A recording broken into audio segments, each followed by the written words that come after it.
And coming into this, before hearing everything you've said, I've actually been privately quite a stern critic of Premier League referees. But hearing this other side of what they have to consider, the things they go through, it's made me a bit more lenient. But I've still got a few things that I wanted to bring up, and it leans into some things you actually mentioned about consistency. And just for context, this first bit I want to mention is before the introduction of VAR. So I want to hit you with a couple of statistics. Since 2016-17 Premier League season, I mapped out the official refereeing statistics on the Premier League website. Mike Dean and Jonathan Moss, they would average 4 to 3.5 yellow cards a game, whereas Kevin Friend and Andre Mariner would give out nearly 2 per game. So it's a big difference. And also, just on top of that, while some refs like Paul Tierney and Chris Kavanagh would give out 7 and 5 red cards respectively since 2018, Mike Oliver gave out 14 and Mike Dean gave out 23 in the same time period. Now, you've already said that Michael Oliver you think's the best referee. And you've touched on the consistency thing. Maybe players should approach it differently. But is it fair, almost in a way, that one week a tackle could be for almost passed aside, and then the next week you could be given a booking, and maybe not necessarily just to the players, but as a fan watching on, do you think it kind of invites criticism onto refs? What's your thoughts on those sort of statistics? I think it's the communication between referees and teams is at an all-time low. Yeah. Even though we've got the biggest communication tools there are in social media and stuff. So what you see as a fan, okay, so I'm trying to think of a recent incident, but I can't think one off the top of my head. So an incident happens, then you get Dermot on a Sunday, Monday, even Monday morning, discussing that incident. Now, Dermot's paid for by the PGMOL. So Dermot's going to deliver whatever he's been told to deliver, and there is jokes about him sitting on the fence on a lot of decisions and stuff. There are jokes about them. To communicate what a referee does and how they think, I personally believe is priceless. So, for instance, our training nights are open to everyone. So if a manager wanted to drop in on a training night of what we do, they are welcome, because I would love their views. Because you know what? If I've got an experienced manager, or even an unexperienced manager telling me their viewpoint, I'm learning. Yeah. So we don't teach the fans. We don't. That the PGMOL have made this decision to keep the mouth shut and never talk. The argument about the referees talking after the game, there's no communication. It's dead easy. Communicate. Because the reason there's a foul, so you see a foul in the 11th minute, then there's an almost identical, because no 2 fouls are the same, never are, on the 63rd minute. And the 63rd minute one gets the yellow card. And that's what cheeses fans off. Yeah. Yeah. The one in the 63rd minute is different to the first one for one reason. The atmosphere of the game has changed. Okay. Referees walk on there to keep 22 players on the pitch. Yeah, 22 players. That's all they want to do, is start with 22, finish with 22, and they don't want to be seen by the camera. They really don't. The best referees aren't seen by the camera. And regardless of what fans thinking about the celebrity ref status and all that sort of stuff, they really, really don't want to be the centre of attention. But decisions, for every decision, brings you forward to be that centre of attention. So that 63rd minute tackle has actually been done on the back of 3 other tackles. And the rest gone, whoa, enough's enough. There you go. There's your yellow card. The one in the 11th minute was the first tackle. Yeah. And then there wasn't another one. Then there wasn't another one. So what referees do when you are down at base level, and this is one of my things, when you are at the level that field of play, you're in the middle of it, you're gauging the temperature of the game all the time. And you'll see, especially at non-league football, right, where they haven't got the communications, the comms kit, you can see a referee. I see it because I'm watching them, but you'll see them go, where's my camera? You'll see them go like that to the assistant, and that means they're about to kill the game because they're basically the temperature of the game's changed. It's getting heated. You know, the tackles are starting to fly in, and what they'll do, the referee will start blowing for it, virtually every little minor incident, and they'll tell the captain straight, get back to playing football. Yeah, get back to playing football, and I'll let the game go again. Okay. And now people say that's inconsistent. No, it's not, because they're trying to keep 22 players on the pitch. And if they allow it to continue, one of them's going to get up and chin the other one, and they're off the pitch. So they're trying, you know, that they are trying their best. And I understand it from a fan's point of view, because no one's explaining the fact that, well, that's a yellow card, because that was actually his 5th tackle. Yeah. His 5th foul. So I've done him for persistent offending. You know, people don't do that, but you also have team offending, and now I'm going to go on to me thing about the top level. Sometimes that team offending isn't acknowledged. You know, where one player will foul. Jack Grealish is a perfect example, and I know people say, "Oh, he dives and everything else goes down too easy." Yeah, he does, but one player will take him, another player will take him, then a different player will take him. Straight away, captain in, I know what you're doing, and the next person that fouls him will get a card. We on the telly are not privy to that information, because that information can be done in passing. Yeah, and that I guess it's just the way you were explaining it. If we had that explanation, that understanding all the time, instantly, all of my all of the complaints I would usually have in a referee's match, instantly it's gone, oh, it's because of this. That's so, like, I didn't think of it that way. But just before we touch on communication, because I've got something I'm going to try and get it on screen, just because I think it's going to help support your point in a way, in the fact that you mentioned about celebrity referees and no referee wants to be seen. I have something which you might be aware of, might not be aware of, but I think might be an issue with why Premier League refs. I'm not sure if you think the same, but I thought before looking into this that you don't hear about this referee from Serie A or this referee from Germany. You don't know any of their names, but almost a lot of European fans know our Premier League referees' names. And I thought, why is that? And I'm going to try and share my screen now, actually. So and then I'll give you a good point of view on this after you've shown this. Yes. So I'm not sure. Can you see this at the moment? Yes. Yeah, so you don't need to see the numbers too specifically, but what this is, and what for the people watching at home is, this is the 1920 season of the top league in the Premier League, Bundesliga, La Liga, Serie A, and Liga 1, and it's the top 20 referees and their match time. So the purple is the referee received the most, and then each color down is receiving the least. Now, you don't even need to look at the numbers, because in Liga 1, as you can see, most referees are receiving even game time. And for the numbers, if you can't see it, Simon, the people at home, the top for Liga 1 is 16 and the lowest is 10. In La Liga, the most games one referee experienced was 14 and the lowest was 8. Bundesliga 18 and 10. In the Premier League, I think it's Martin Atkinson, Michael Oliver, and somebody else received 32, and then some are receiving 11 and 16. So I'll stop sharing now.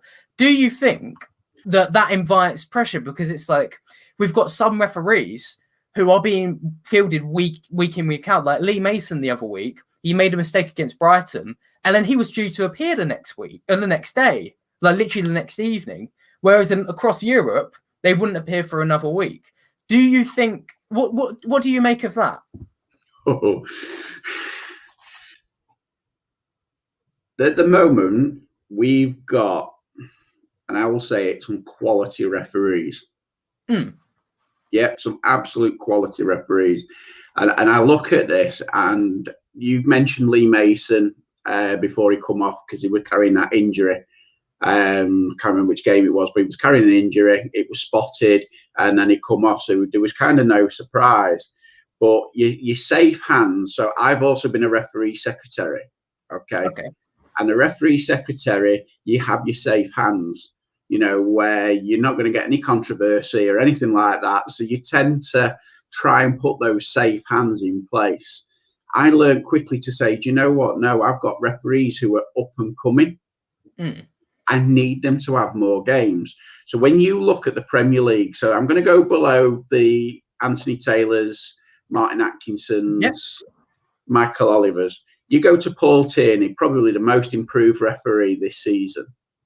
You know, he's refereeing astounding. And I know people will come on and say, oh, he made this mistake here, because people don't forget mistakes. But his level has gone up another level. Okay. But does he get the bigger games? Does Mike Riley at the PGMOL say, I now trust him? Do they say the same to Chris Kavanagh, who, to me, will be number one? Do they say that to Chris Kavanagh? Do they say, I'm going to give you the big game, here you go? They will go with the safe hands. Now, Michael Oliver, for instance, and I think I've hit this on our Steel City RA newsletter, his game time is way ahead this season of anyone. And that's not including fourth official, and that's not including VAR. So 90 minutes of Premier League football, I know what a 90-minute cup final does for me mentally. 90 minutes at Premier League level must be unbelievable focus, mental agility, and everything like that.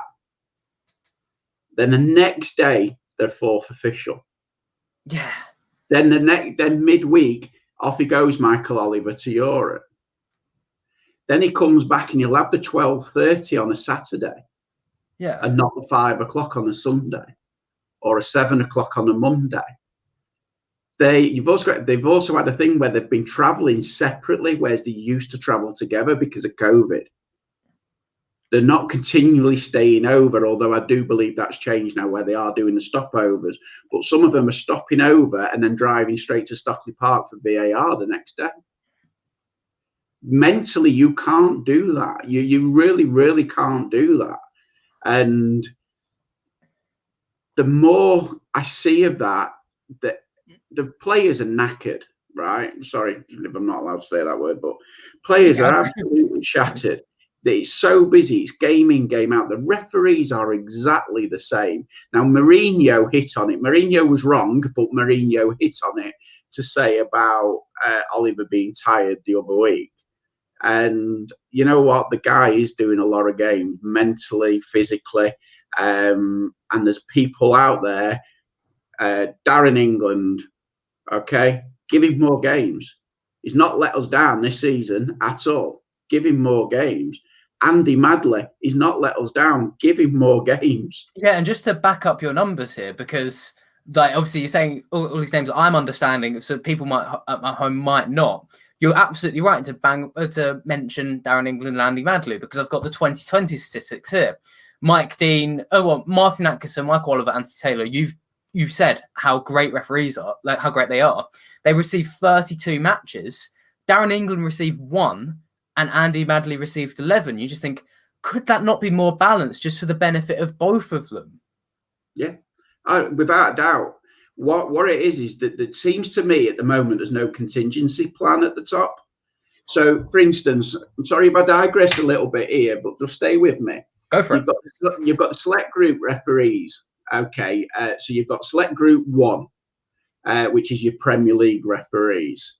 And then you've got your select group 2, which is your Championship referees. They're technically, if you want to really, they're the reserve referees for the Premier League. Okay. How many of them can make the jump into the Premier League? How many get a taster game here or a taster game there to say you can go up? And there's a guy, Matt Donahue, in the Championship, and I watched him referee. It was a Sheffield Wednesday game. I can't remember who they were playing, and I watched it, and it was the best performance I'd seen in the Championship. He was phenomenal. Now, I don't know if he's consistently good, because I don't get to watch him every week, but is he now good enough to at least do a tester game, just to take it off Michael Oliver's shoulders a bit, just to give him a bit of a break? You know, is he good enough? But then you've got another problem with the select group too. You've got 56-year-old referees in there. Yeah. Right? I think one's 58, but I haven't had that confirmed. But there is a 56-year-old, and I ain't being ageist. I'm really not. But have you seen the speed of these Premier League players? Have you seen the speed of the some of the championship players, especially the wide ones? They are lightning quick. And the thing is that with those on there, do you know what? You can read a game. I read a game more now because I'm getting on a bit, so I can read the game a bit better. But my sprint speed is down by 1K. Now, I'm a grassroots referee, and I know my sprint speed has dropped by 1K. I reckon when I go back next week, I bet you I've dropped another 1K because of lockdown. Yeah. So that 1K sprint time is making a difference. Now, that's making a difference at championship level. But when you go down into Division 1, into League 1, and I look at some of the young referees there who I blind to on their way up, how they're not in the championship now, I don't know. There's a bottleneck because of law, legal law, age law. As long as they pass a fitness test, they stay. But where's the plan to bring more referees through, the good ones? Yeah, and I think as well, there's no plan. It's not working. Yeah, and I think as well, I think the PGML, you'll probably know better than me, but I think they've had their fingers burnt recently, because I know there's a bit of a news story last February when I can't remember exactly which two referees. I think I chose to leave them unnamed, but they went for FIFA's test so they could referee in Europe and international fixtures, and they failed the fitness test. They were reportedly ill in February 2020, and there was an illness going around at that time, so they might have had something to hinder them a bit. But perhaps at the moment they're like a little hesitant to include these referees. It gives me to relate it all the way back to, I guess, make it from a player perspective. But it feels like the old Chelsea side where they have all these brilliant players and they're playing every week and they have this great academy and they should be giving them minutes, but they're giving them 60 minutes here. They'll give them 50 minutes in the last game of the season, and then you don't see them come through. And it feels like that's what's happening with refs. Like, I've got it in front of me here and I'm not going to read it off, but like everything you're saying, I'm seeing there's these names like Lee Probert, Mike Jones, David Coote, and Andy Madley and Darren England.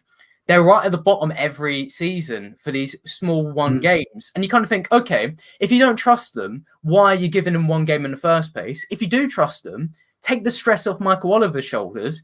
Let him have a rest. Don't send him 2 games in a row. Like, imagine if Liverpool had to play Saturday morning and then Sunday evening, we'd all be up in arms because it'd be ridiculous. And then you just mentioned that these referees have got to cover the pitch, be completely focused on 22 men on the field.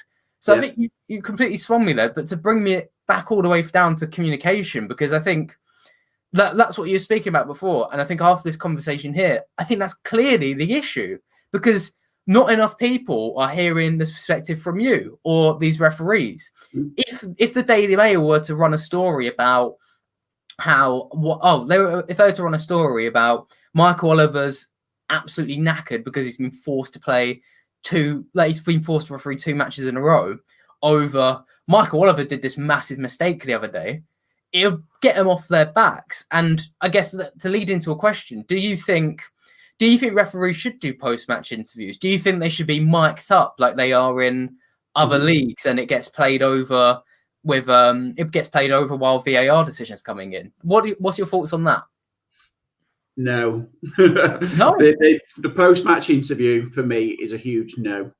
Okay. Why's that? Yeah, a microphone in the face straight away, even if it was half an hour after, I would say completely no.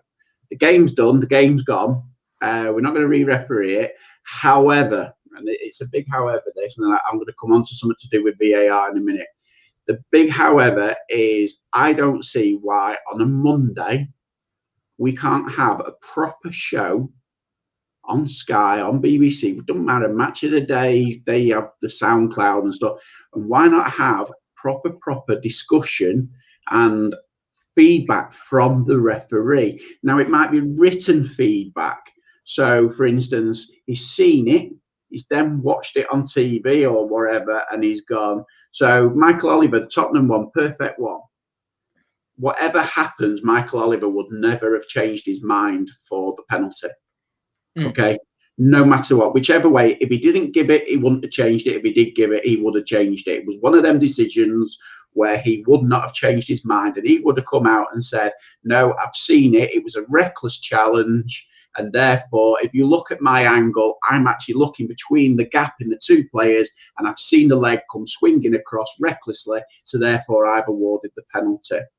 Now, as a fan, as a supporter, I'd have gone, oh, yeah, I see what you mean. I don't agree with you, but I can see what you mean. I can see what you've seen. Yeah. And from my point of view, thank you. You might then get, I mean, you mentioned Lee Probert there. I mean, Lee Probert sadly has had to retire. He was one of the better referees, and he's had to retire due to his back, which is a real shame on there, because he was, again, a safe pair of hands. He was Mr. Consistent, you know. He kind of went on. But if there was an error, okay, and they've watched it back and they've seen it, and he comes out and says, now, talking from experience here, where someone shouted for a penalty and they've all looked at me going, have you not seen that? I said, I would have seen it if number 10 not just come right across my eye line. Okay. You're probably right, but I'm not going to guess. So as a referee, from your body language, I know I'm wrong, but I ain't going to guess. Yeah. Okay. Suddenly perspectives start changing. And you look back at the feedback and you go, oh yeah, look at number 10, he's completely in front of the referee. Yeah. Then we'll go, what about the assistant? Well, then you've got a report from the assistant saying, if you actually look on my point of view, I've got 3 players in my eyes. I've got no chance, you know, or it's too far away for me. It's on the other side of the penalty area. I've got no chance. And suddenly you start educating. Okay, so suddenly you start educating, which for me will be priceless for football as a whole. It will be priceless, because then when Saturday morning comes around and there's a foul and I point to a player to say they're playing them on, yeah, I'm pointing saying that player's playing them on, or that player there's second to last man and they would have got back. Everyone knows what I'm on about, because they've heard it all from referees at the top level. Yeah. And just before we mentioned the mic, you've mentioned the mic, right? Abroad, okay, I was very lucky to be invited to Sporting Lisbon did a webinar on VAR. Okay, and they had all the VAR leads from around the globe on this webinar during lockdown. And one thing that came to mind was that in their bunkers, in their rooms, whatever you want to call them, they had a social media person. Okay. So, for instance, so if we go, I'm trying to think of what's the most recent VAR where they've gone to the screen. I can't think of one, but I can get around that. They're ready. Their social media are saying, as soon as something happens, they'll go, they're currently looking for a possible handball, number 10, West Ham. That's what's being reviewed. Then it'll come on and saying, referee saying he's seen this. Okay, we're just waiting. No, it's not a handball. It's deemed that his hands are close to his body. He's not made him naturally bigger, so it's deemed therefore it's not a handball. And they're texting this on social media using the match hashtags to everybody following that game. Now, surely that has got to be the number one way to go, with a social media person hashtagging it. So it's not on the referee, the VAR, their conversation's ongoing, but they're getting a live feed. So in the ground, at home, wherever you are, you can see what they're thinking and what they're discussing. Yeah. And just before we touch fully on how the implementation of VAR there, I was gonna just get into this, a train of thought with it. I know that, yeah, I was going to say, so like literally hearing all of that, I think you're bang on with it. And I think it's all about opening the dialogue, because when like just the idea of hearing, like I'm trying to imagine, because I'm going to pick his name, not because I think he's bad or anything, but because he's the name that gets picked all the time. I'm going to think, okay, imagine Sky Sports on Monday morning, Mike Dean even has a pre-recorded video and says, yeah, so I made this decision because of this. I saw it like that, right? Not only do I think that'd be great, that'd be the first time I'd ever hear Mike Dean speak. And I feel like it's got to the point, where you said the communication is so low with referees, you don't even think of them as people. Like when he reported he had death threats and things, it was a shock because you've never even heard him talk. It's just it's almost complete silence. You don't even think of him as a person, and you need to humanize it. And on the other end, though, with opening the dialogue, what do you think? Because this is more of a personal thing. I remember one thing that's really kicked off this conversation was after Lee Mace's error. The one thing I thought was more striking was Lewis Dunk gave his post-match interview, and he said, "Look, he said I'll probably get fined for this." What's your view on managers and like players getting fined for not necessarily talking bad about referee? Because if they're going to hurl abuse his way or send hate, obviously get a massive fine. But when it's like you've seen sometimes before, they'll criticize a decision. And do you think it's fair to get fined? Because to me, at least, it almost feels like it almost feels like they're preserving the silence, and you're kind of thinking, well, why are we not allowed to criticize it? What's your thoughts on that? Yeah, they should get fined purely on the basis that they have got a process. They know the process to follow. Lewis Dunk will know the process to follow. The manager will know the process to follow on a decision to get an explanation. The idea of them not bringing that abuse out is because that abuse is then tenfold on a Sunday morning. Okay. You know,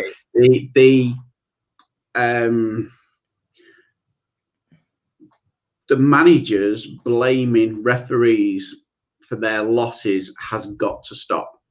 Okay. It really has. It's a blame game all the time. And this deflection from their team, I mean, there was a stat, I can't remember. I should have pulled it up on Twitter beforehand, because I put the stats on there, and they were moaning that the team had lost, and they'd had something like 27 shots and one on target. That was not the reason you lost because of one decision by the referee. Yeah. You know, if your strikers are having 27 shots and only one of them's on target, you've got a problem. You know, and the problem isn't the referee. The talking after the game, I don't think it's always fair that they've got to come straight out and do an interview. Okay, you know, I know it's written in their rules, you know, for the money and all that sort of stuff. You've got to come out, and they're after their soundbite, they're after the rant or whatever it's going to be. That's what they want. Yeah, but it's not fair on us at grassroots. You know, it really isn't fair at us at grassroots. Okay. So for every manager that slates a referee from a Saturday, we get it tenfold on a Sunday. I get what you mean. Yeah. That's a fair answer then, yeah. Okay, well, I think one thing that was, like, moving very smoothly into this, I think this was really coming to a head in 2019, really, when referees had a low point of trust, and the decisions, there was a lot of criticism of their errors and things like this when they were getting stretching, and to make this clear, it's very clearly most of the time it's probably, well, number 10 was across my eye line here. I couldn't actually see him get hacked down or something, and it was getting to a high point, but we had this technology to fix it, VAR. And there is two sides to it, in my opinion. One side is we need to make this technology go. We've got to get rid of it. Got to get rid of this technology. It's ruining the game. And the other side is, it's the people behind the technology. The technology can't do anything. The people behind it are ruining it. But that's coming from the fan perspective, where we don't get to hear the insight from you. So tell me, Simon, what is your view of VAR? What's working? What isn't working? A joke the other week, somebody asked me, what was your answer for VAR? And I went, switch it off. Switch it off. I am a fan to a point. Okay, I love our game, and I love the celebrating, and I love the instant moment, the not waiting. You know, my age is more, so therefore I go back to that moment of, you know, following my team home and away, celebrating. VAR though was brought in because if you remember the Thierry Henry handball for France against Ireland and stuff like that, where the referee's got no chance of seeing it. So I'm going to go back and say, no, I wouldn't turn it off. What I would do is, personally, I'd have Howard Webb involved within the game in this country. Okay. And I would say I would have him as head of PGMOL. Okay. He's done such a good job in America. Okay. It's a natural thing for us to get him here. He knows the game. He's refereed the World Cup final.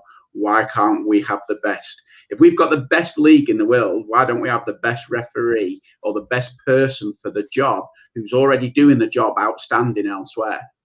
Mm. Okay. I get you. You've also then got that there's in the MLS, only 1 in 3 games has a VAR incident or involvement. Yeah, that's very different to us. Totally different. And do you know why? Their offsides, there's no lines. Okay, how do their offsides work? They have an assistant referee, just like we do. They pause it, they have a glance, and they go goal. They pause it, they have a glance, and they'll go offside. None of this measuring, none of that. They'll go, and that's it. That's what they do. Okay. So when your fans are celebrating, you know, it's either already been disallowed, you know, like in good old days where you're all going in and they start chanting, "You thought you had scored, you were wrong," and all that sort of stuff. Or it's the other way. It's done at speed. Now, the other side of VAR, which is what I would do, is I would separate who is the referee on VAR. In the sense that at the moment, if you've got, so for instance, David Coote is a new referee to the Premier League, telling Michael Oliver, Martin Atkinson how to referee. How? Yeah. Right? But if you turn around and go, I tell you what, I'll put Howard as the head of the PGMOL, and I will get somebody like Mark Halsey or Lee Probert, both out of the game now, retired. Yeah. I'm going to go and get one of those. I'm going to put them in charge of VAR and ask them to build a team of ex-professionals, ex-pro refs, or even ex-semi-pro refs. Without sounding, you know, you can tell them that they are wrong, or you can tell them they need to see the screen. So you could actually go the other way and say, I tell you what, we'll have semi-pro referees on there, but just say, oh, I think you might need to see that again. You watch how much it cuts it down, the viewing, and how long they're viewing it for. But if you've got Halsey together or Probert putting a team together who do all the training together and put another squad together of officials to be VAR, directly VAR, now Michael Oliver hasn't got VAR to worry about. You know, he's finished the game, he's on his way home. Yeah. He ain't got a VAR to do. Doesn't have to go to Stockley Park because the team's already there. The team that's appointed that weekend is already in there. Yeah. You know, and they all know what they're going to give and what they're not going to give, because suddenly Mark Halsey and Howard Webb, or Lee Probert and Howard Webb, talk to each other. Yeah. And they know what they want to give and what they don't want to give. Yeah, and that's such a clear, good, obvious point you've made that went straight over to our heads. That why is a new referee, like, it's no disrespect to, like you mentioned, David Coote, but it's just I bet the dynamic, if he's trying to tell Martin Atkinson about a decision, there's probably a preset dynamic there of, well, I'm Martin Atkinson, I feel like I've got this right, and David Coote saying, well, I'm viewing it and I'm not sure, and that's probably where the delays come from. But just, I think when you were mentioning about the offside thing, I think that's where the big complaints come in, right? Because it gives, I personally, I'm not sure if I'm kind of weird in this, but I actually kind of like the VAR wait, because it almost feels like you get a second celebration. But then also, it can be extremely deflating to, like, when you see a striker, when you see a striker score and they've gone, right, I've scored. Oh, well, it's counted. It's extremely frustrating for them. Do you think that's a problem more of the rule book? Because the rule book of the laws, I know you mentioned it changes every year, and I'm sure you'll enlighten me that maybe it has changed in the past years, but it feels like we're using a rule that was set a long time ago before this technology could exist, like in the way it does. And it's saying, right, you need to check if he's a bit offside. And then all of a sudden, the technology's coming in and said, right, we need to follow this. We need to make sure if his armpit's offside. I think I saw you tweet about that the other day, how ridiculous it is. And he just mentioned the lines thing. maybe there's another alternative I thought as well. I think in the Eredivisie, they do it where they do have the lines, but if they're touching, it doesn't like it's onside because at that point it's so close. Do you think that's another alternative, maybe? Do you know, I think there's been quite a few suggested alternatives. Going back to the laws of the game, they changed this year purposely. So they've changed them this year purposely because of VAR. Okay. Does it help us at grassroots? Absolutely not. You know, it really, really doesn't help us in any way, shape, or form. I mean, I've said for many years, there should be 2 law books now because the Premier League law book is totally different to our law book. Yeah, so hang on, my dog's about to go mad, and then I'll come back to that. It's okay. Going out the door. They've been so good, so quiet. Watch him in the background, so pleasantly quiet on your sofa. But no, you can continue. You were on about the law book. Two law books almost for grassroots and then for the Premier League, because they do referee different, and it's just the same book, you know. It's the same book. I could go on about it. It's like at weekend, Redmond. I saw and heard exactly what he said to Martin Atkinson after a decision. And at grassroots, he'd be having 10 minutes in the sin bin. Oh. There wasn't even a yellow card given. Okay. And it's about tolerance levels. And that side of thing is where we are wrong. The offside and what you mentioned and the lines and stuff, the law, it was changed this year. So last year, if you remember, if I can lift it up, right, they were going for the armpit. Yeah. So now they've changed it to this bit. Yeah. To try and be really clear. And fans still don't like it. So they complained about it. Now, offside is black and white. You either are or you're not. You know, there's no ifs, buts or anything. But what you've got is a problem that the technology isn't enough frames per second to get the exact point that it's left the foot to the exact point of that person making the move. So you've got to have a little bit of leeway in there to A, speed it up, and B, just do it. Just say it. Just go off whatever you first see, because your first pause is you're normally right just on viewing it. Now, the other things I've seen said is the fact that it depends on your feet. If your feet are onside, you're onside.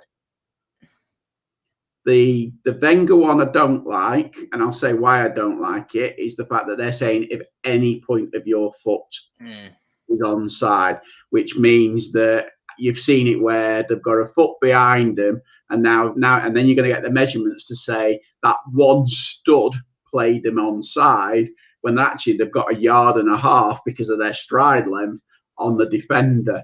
Yeah. My thing is that if both feet are onside, give the goal. Yeah, I was about to say, I think this is where we might have a resounding agreement, because I think that I've been a full supporter of VAR, but recently I did have I had a moment where I just thought this is ridiculous. I was watching Chelsea v Liverpool, I believe. I'm a neutral, so I watch all different games from all across different leagues. But I was watching Chelsea v Liverpool, and Timo Werner made a brilliant run in behind. And what he did, he looked at Jorginho and he pointed, want it here. And his point was considered offside. So it was almost as if you can't tell your midfielder where you want to put the ball. You're like, he's not going to punch it in. He's not going to elbow it in. No. And it's like, I think it should just be exactly the way you said it. Like, his feet are giving him the advantage, but he should be allowed to say, yep, I want it here. Yeah. And that's what supports the whole of it. But I think that was the game's changing. You've got to remember the game's changing. So David Ellery, who writes these laws, okay, so David Ellery at IFAB, who's a former head teacher, writes the laws. Now, I'm not saying that people are stupid and stuff, but he writes them how he understands it. He sees it in his head and goes, oh, that's how it's going to be. And off he goes and he writes it. He doesn't think of all the connotations. He might do. I might be totally wrong, you know. He might do a sounding board. It's like anything else in business and stuff like that. In my business, we have a sounding board. We chuck it all out and then we look at where people can see it. You know, it's like social media. You go to write a tweet and you read it back and you think someone's going to take it wrong straight away. So you delete the tweet because of the way it's written. You can't do that in the laws of the game. They've got to be specific for everyone. They've got to be what it says on the tin, so to speak. Offside's got to be clear. Handball, it's like they've took out words like the spirit of the game. Yeah. Put it back in. So, for instance, was it Aston Villa, Man City, when he was so far offside and, but in the spirit of the game, the goal was allowed. Sorry, in the laws of the game, the goal was a goal because it was a deliberate pass. I don't know what you're talking about, yes. Deliberate head back or something it was. If you put it in the spirit of the game, it doesn't stand. The referee turns around and says, I can't allow that because it's not in the spirit of the game. Yeah. It's a grey area within the laws of the game, and it gives them a get out clause to be able to do that. Now, okay, Man City would have complained completely to say in the laws of the game it was right, but even somebody like Pep, I do believe, would have turned around and go, but in the spirit of the game, I'm glad it weren't.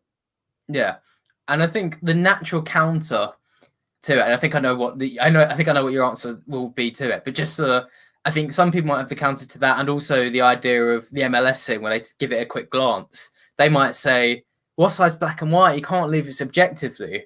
But I imagine you'll say, we've got these high-level referees. This actually gives them a chance to flourish correctly. Like if anyone's qualified to have a quick glance and say, yep, offside, I'm guessing it's the referees, right? Yeah. Yeah. Well, look at it. The assistant referees are 99% accurate without VAR. You watch Darren McCann, Sean Massey, Gary Beswick, Adam Nunn. You watch them. You watch the amount of times they are right, and it is so close, and they are right. And now we should actually have more appreciation for our assistant referees than ever before because of the amount of times they are right. They put the flag up afterwards, it goes back and it's turned or it's offside. They are brilliant. Now imagine the same calibre, such as Glenn Turner, Guy Beale, people like that who are now retired, doing the VAR assistant refereeing because they had the same accuracy levels. They were awesome. And they can do it at a glance. I mean, we did a thing. We went to our local under-18s league meeting with managers, obviously totally pre-COVID, and we had a training video on 4 offsides from, the great videos to be a part of to actually watch. So you side on, it's coming, and you've got to give whether onside or offside, and the managers were 30% correct. And they would side on the same managers who were shouting the week before from the halfway line that the referee was totally wrong. But they were only 30% correct and they knew what they were looking for. We then give them some guidance, and I'll let somebody else explain it. And the guidance actually came from Darren England in a meeting. He were brilliant because, as you know, Darren was previously a Premier League assistant referee, and then he's actually made it all the way back now as a referee. And he was saying about eyesight of what you see to your brain, there's a delay of about a second. So if they're a metre off, but they're at sprint, the chances are they were onside because of this delay. And this is what our assistants work to. And we told the coaches this and played another 10 clips. They went up to 80% accuracy. Blimey. It's a massive thing by just allowing that if that person's sprinting and they look a metre offside, by giving it and saying, actually, no, onside, and then showing it, they were spot on. Now you go to an assistant referee in the Premier League who train and watch these videos and they're part of these scenarios and stuff. Their accuracy levels are off the chart. They are amazing. So, yes, there is the odd mistake. We know it. We see it. There is the odd mistake where the flag doesn't go up and it goes back and you go, oh, wow, they're half a yard off. That type of thing. But their accuracy should never be brought in. So for a VAR trained assistant referee to have a glance at the exact moment, they'll be 99.9% accurate. There we go. That was a great answer. I've just got a few questions left now, and I think one of them's One of them I feel like I'm interested to hear your thoughts still, but I feel like I sort of might know the answer. This is before I think you gave about 50 reasons why referees in the Premier League are actually really good. But again, I was comparing the Premier League to other European leagues and the referees, and there's also another glaring difference, and it's not necessarily an issue, but it's just something to consider. So you might correct me if I'm wrong, but from what I could find, the Premier League referees, they're given a yearly salary, and they're also given a game-by-game bonus on top of that. Whereas in Europe, referees have no salary; it's just purely game-by-game payment. Yeah. Do you think that's complete? Like, do you think maybe we should adopt the European model? Because I guess the natural argument would be, if you're getting a game-by-game payment and you make an error and miss your game, then that's a lot of pressure to not make that error anymore. But what do you think about that? We have the best league in the world. Yeah, I don't think it's debatable. My thing is that the referees need to be full-time. I believe it in the women's game as well now. I believe the women's game needs full-time referees. We need full-time training, because when the laws of the game come out, okay, and I'm quite happy for somebody to tweet me or anything on this to say it's not true. The first thing the club does is get hold of the new laws and says, how can we get around this? How can we circumnavigate to get that one advantage in the laws of the game? Our referees, deserve the chance to train full time. And when you see things about falling standards and stuff, and that's kind of the thing on there, is the fact that when you go abroad, take forgotten his name, Felix Briesch, for instance, from Germany. Yes. He did AC Milan and Manchester United last Thursday. He was outstanding. He wasn't just outstanding, he was off the chart. That was probably one of the best referee performances I'd seen. Okay, and the reason it was is because he was telling players to get up, and I loved it.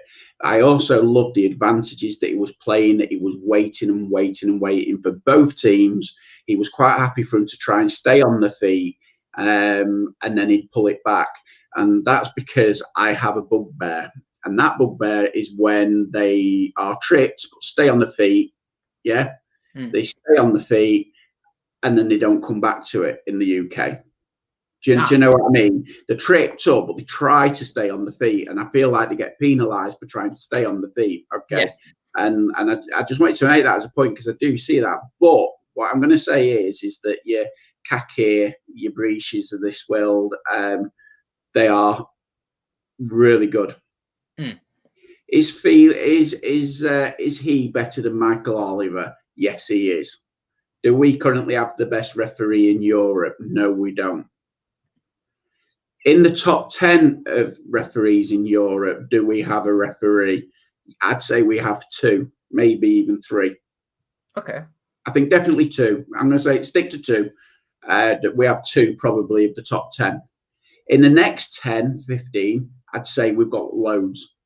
What I'm trying to say is that we might not have the best, okay, whereas we've had the best in the past.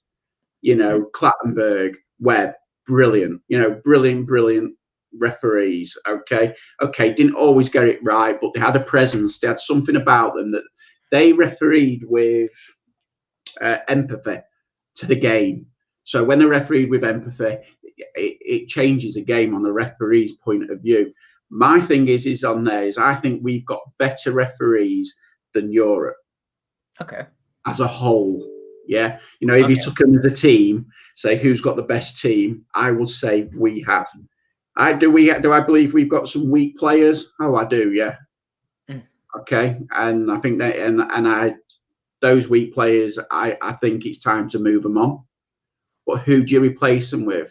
If I said to you, I think we've got 4 referees who, do I say 4? 3, 4 referees who probably need to call it a day at the Premier League. Where do their 3 replacements come from? Bear in mind, we're operating with 19 referees at the moment. I personally think we should be operating with 20 to 22 referees. So where do those referees come from? because the Championship, I could name 2. Some of the rest are too old and shouldn't be there. They've earned the right to be there, but I'm going to put age in it and say no. Yes, you've passed the fitness test, but what are your marks like?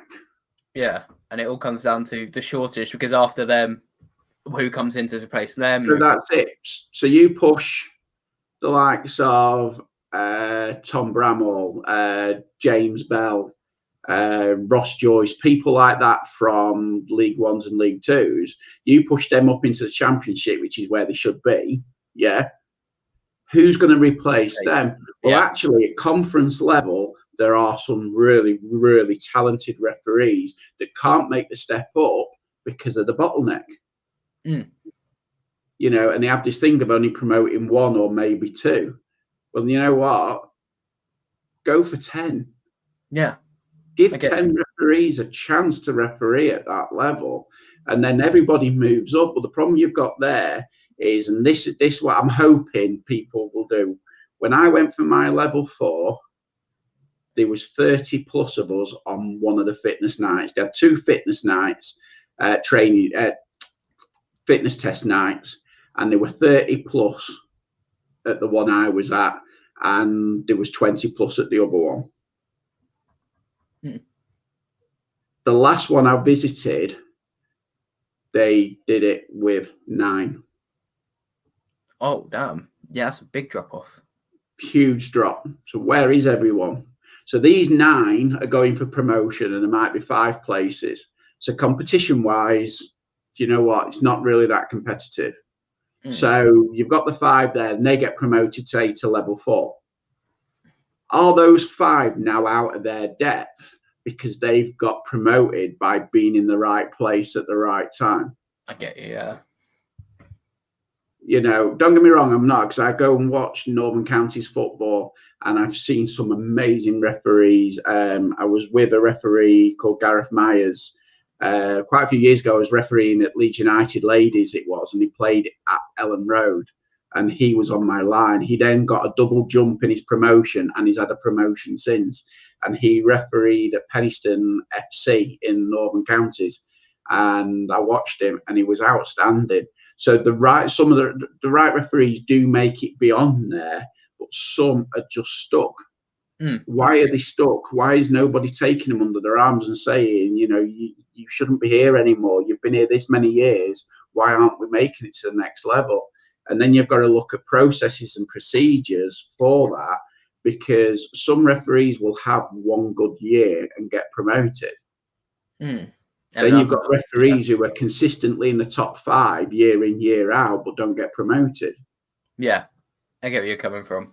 Do you know what I mean? So there's loads we could do. There's loads could be mapped out to improve refereeing standards from the very, very bottom. I say bottom, it's not the bottom. Grassroots is where we're at.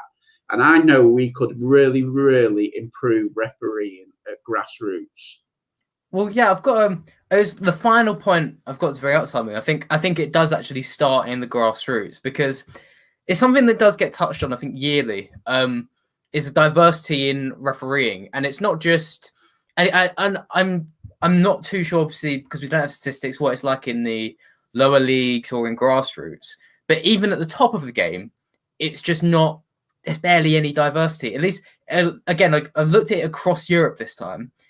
Would you believe that across the top 20 referees in Premier League, Bundesliga, Serie A, Liga, and La Liga, there is literally 3 diversities? And again, that's kind of calling it a bit like, that's exaggerating a bit. What it actually is that every referee is a white man, and then there is one mixed race referee in Liga, and there's another female referee called Stephanie Frappeur in Liga, who's got a brilliant referee, huge respect. I watched a week.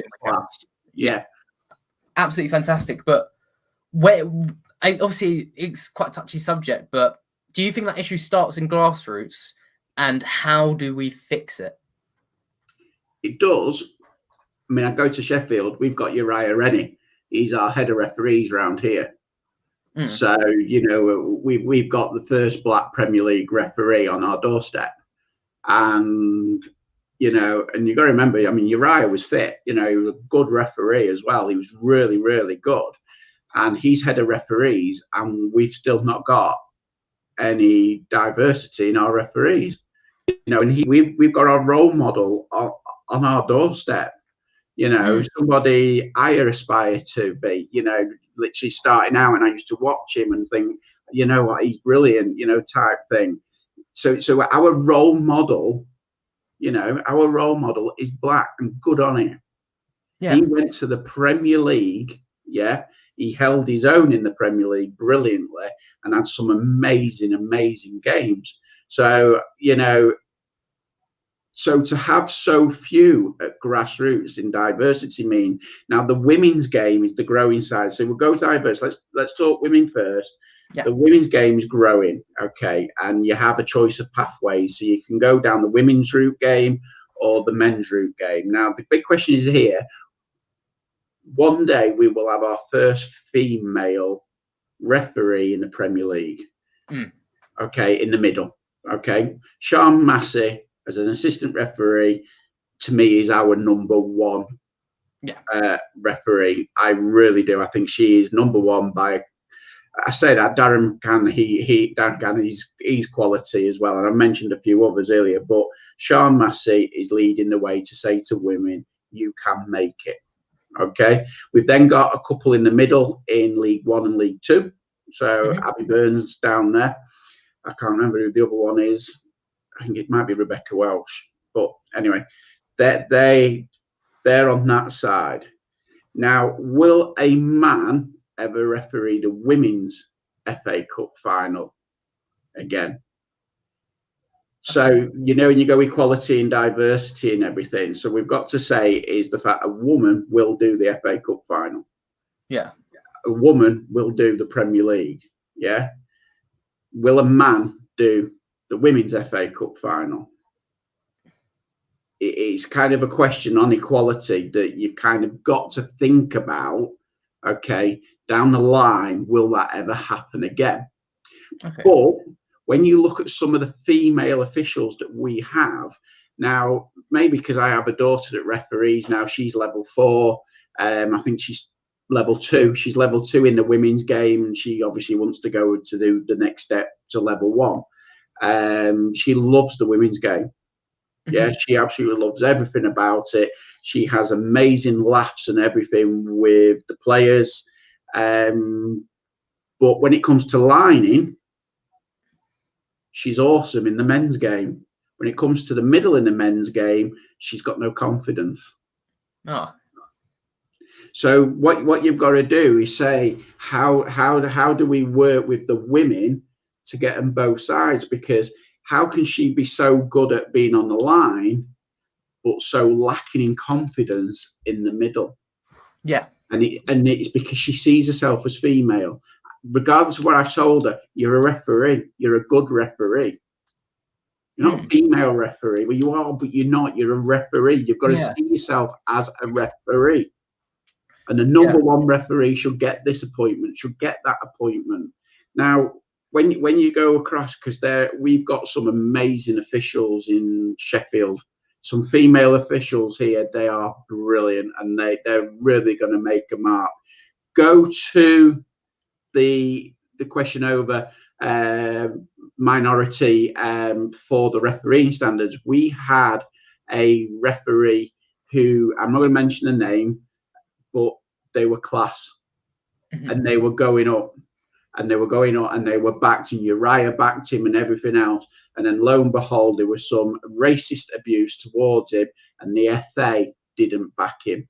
Oh. He walked away from the game, and he was a referee that I loved to watch.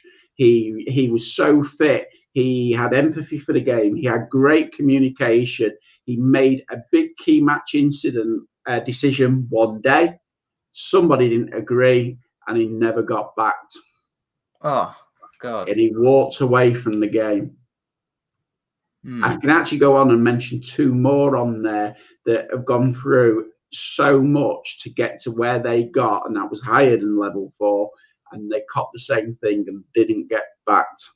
Yeah.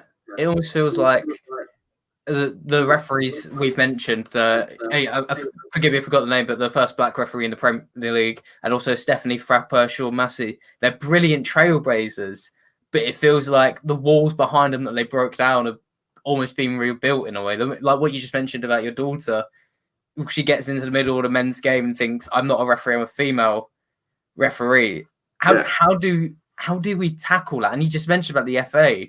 Does the backing have to come from them? Is it the FA that need to address this issue? Is it them that need to do the building blocks? I'll be straightforward. The FA, there's some amazing people work within the FA. Mm-hmm. Sadly, people in blazers stop these amazing people in the FA from doing what they need to do to get results. Yeah.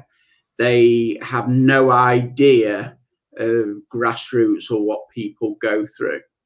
We've mentioned my daughter. She doesn't know how good she is. Okay, it sounds like she doesn't know how good she is. She gets told by so many people that she doesn't get it, and that's because she's had no support from the FA. She doesn't believe it. Yeah. She doesn't believe it. She's fought for everything that she's actually got. People in the Blazers, as I say, their attitude is don't be so sensitive. Get on with it. Oh. It's a part of refereeing. Yeah. That's the biggest thing. It's a part of refereeing. It's the culture of football. The culture of football is wrong. Yeah. Do you know what? Maybe 20, 30 years ago, 40 years ago, what was be, but when you look back at some of the racism and you listen to what went on, and I remember some of the internationals and John Barnes and stuff like that, and I was offended then to know that it's still happening today with the likes of, you know what? I mean, I'm 50, I'm bang on 50. And with everything, with the taking the knee and all that sort of stuff, I haven't seen colour for a long time. Do you know what I mean? I haven't seen, I see people every day, every life. I have a great, great network of friends. And I do not see colour until the last year. Because of everything that's been made of it. And then I saw I think Morales has copped it from Weekend, from an idiot, and he's a kid. Yeah. And you got to remember with kids, I could go on a right rant here with kids. They are born as a blank canvas and they've been taught that that's wrong. So something needs to happen in culture there that I could go on about. I really could go on about. That's a whole different story. That's culture, that's politics. But football itself at the moment has got to do more. It really has. And I don't mean more as in recruiting more, because I think the recruitment it's down to you if you want to do it. So professional footballers will make the best referees. Why is the question. And on those professional footballers, there's nothing stopping them from becoming a referee. Why don't they? And that's the same for women and the same for ethnicity and everything else of why don't they become it? Well, if I'm watching Fred get abused on Instagram and Instagram doing nothing about it or whatever it is, if you're seeing that abuse, why would you want to do it? You wouldn't. Okay. Yeah. So the FA needs to support more. There is a demographic within refereeing who don't get me wrong, the whole of refereeing needs support. The budget's been cut and everything. The whole of refereeing needs support. But I will take these demographics and I will give them a bit of a focus in the early days of moving forward, not to give them an advantage, but to keep them interested. Yeah. I think, you've worded that so perfectly there. I'll shut up now. I could go on. No, that was, I had to sit back and just listen. That was an excellent answer. I think it was just an excellent answer on what's happening, especially mentioning Fred and the things happening there. I think you hit the nail bang on the head. But I do want to end on a slight more light-hearted note, because it feels a bit you just want to end a bit more lighthearted, and I just wanted to ask this question that's coming into my head. It's a nice way to finish off. Simon, obviously we've had goal line technology, we've had VAR. What do you think's the next step in refereeing? What's the future? What's the next big change we can expect to happen in the world of refereeing? In Premier League technology, yeah, instant decisions on offside. It's already been done. It's being tested. Okay. Automated offside decisions. How does that work? No idea. I just know. I just know that there's a certain thing to do with technology. Frames are the set right. It's to do with the frames per second being increased, and I think it's 3D modelling of the players. Blimey. So okay. the players stopped in whichever position, and it's so the frames per second is more accurate than what we have now. Because I think if I'm right, it's 50 at the moment, and I think they'll increase it to a 500 or something like that. So it'll be bang on. And then the 3D model of the player from that positioning will give an absolute definitive answer. Wow, that's something I'm going to look out for myself. But Simon, it has been absolutely brilliant to have you on. Thank you so much for coming on. I think you've given, anyone who listens to this, I think this will go very well, because I'm certainly going to share this with everyone I know. Just so brilliant to listen. Thanks for having me. I'm always around.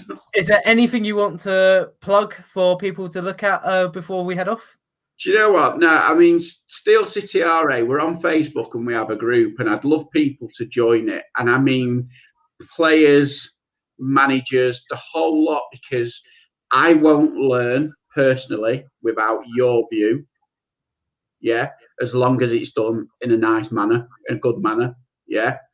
And I think it's likewise the other way, and I think going forward on that, if we could all come together and say what cheeses you're off and why we do things, then I think we'll improve the game. What a brilliant life perspective there. Wonderful, Simon. Yeah, thank you for coming on, and thanks everyone for watching. You can check out some of our videos on Continental Aspire, so please make sure you subscribe and continue supporting our content. Thank you very much, and bye-bye.